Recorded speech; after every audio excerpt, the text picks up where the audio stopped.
and gentlemen, welcome back to my shop. And I'm glad I can say that. We're on this one now.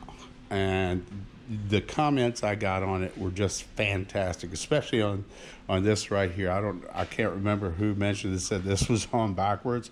I have no idea. I don't use these. Good call on that. People said check the throttle cable. All that's going to be checked. That wasn't even tight now that I'm looking at it. And it's not right.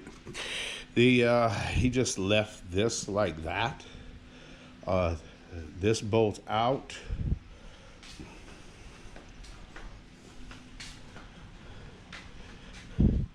This was embedded into the frame, and it's not even center of the frame. And you can see right here,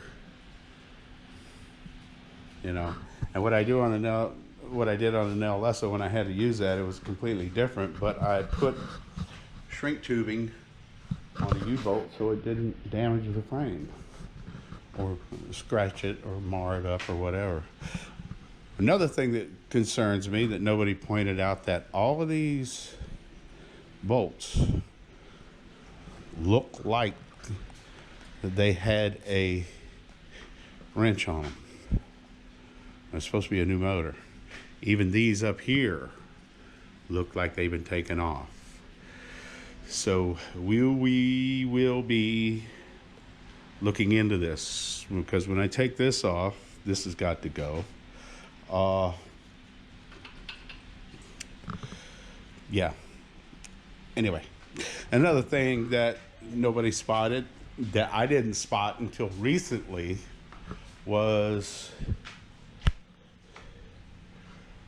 that right there. That's supposed to be in there. Not that that thing makes a bunch of difference to me or whatever, but if it's going to keep my front wheel from coming off while I'm tooling down the highway, might want it there.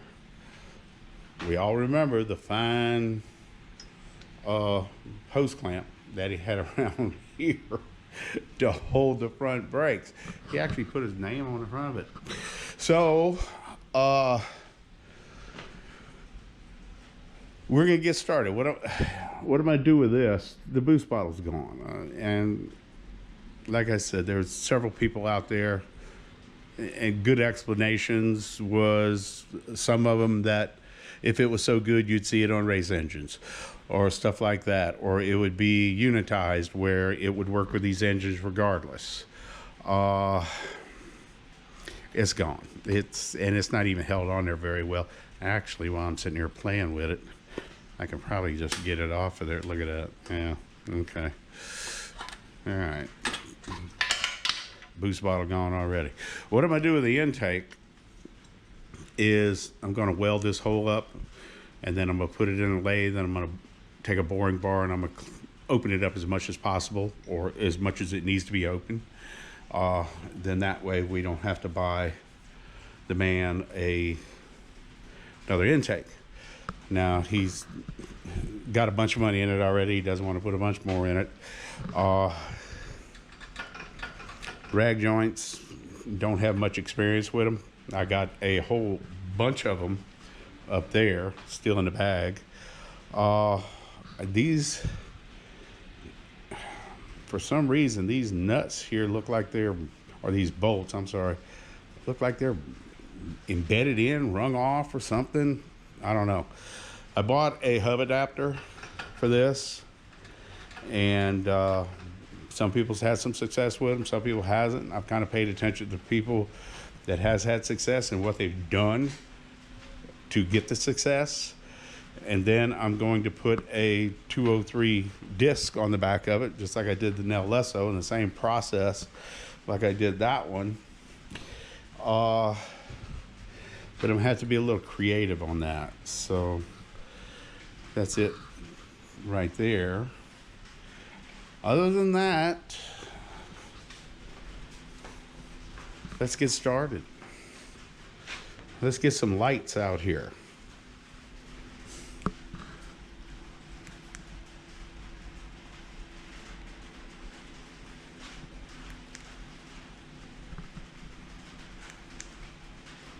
Nice. So we need to get some tools out on the table. Nice. All right, let's get started.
We got it all tore down. This is what we found. This motor said it has only ran very little, and I doubt it. Seriously, I doubt it.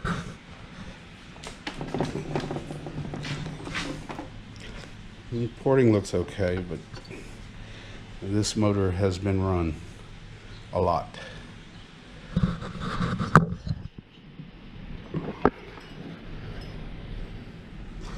I don't know why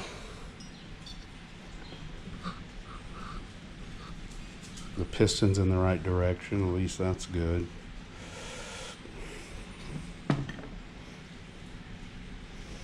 We're gonna leave it like that. We're not gonna go any. The only thing I'm gonna replace is I want to get it on top dead center. See what the squash is, but I can pretty much see that right there.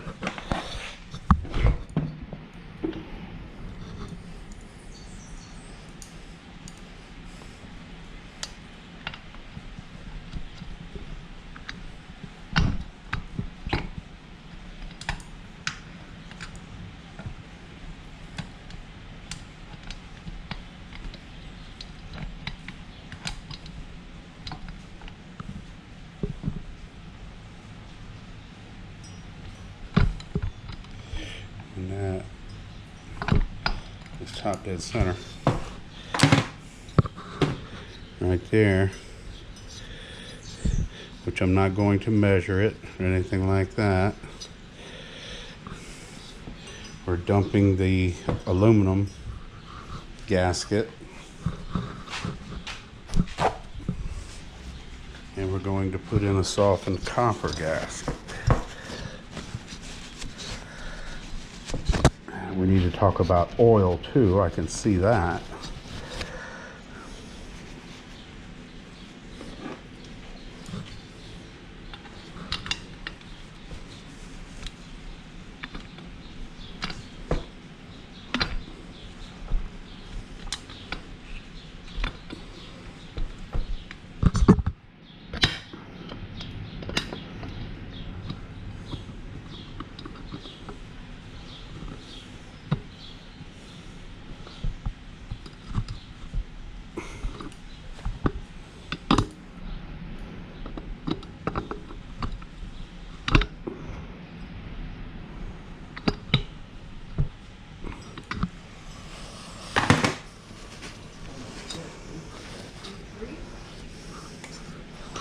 but from the amount of oil right here, it looks like it's been leaking on the varnish.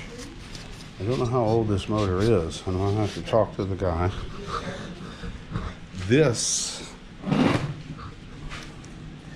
is a pretty good restriction right here.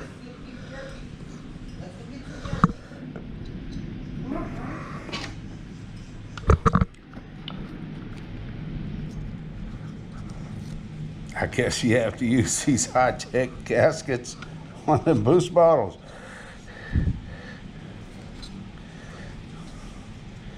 Yeah, we gotta clean all that up, face that off. Down there, the crank and what have you, that looks good. It feels good. I'm pretty sure it's probably,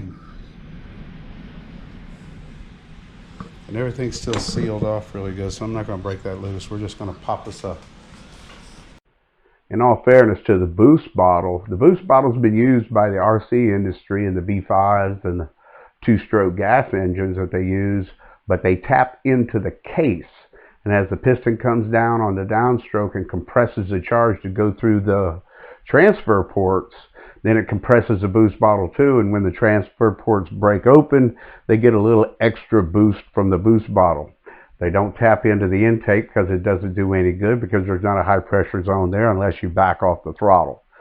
So boost bottles have their place, but mainly in the RC car industry, they do use them for that little extra punch and torque that it does provide. And that's about it. Hit like, hit subscribe. We're going to put this thing back together. That's just bad right there. He screwed that up. This bike has run longer than they said, but that's no big deal. I know it didn't run proper.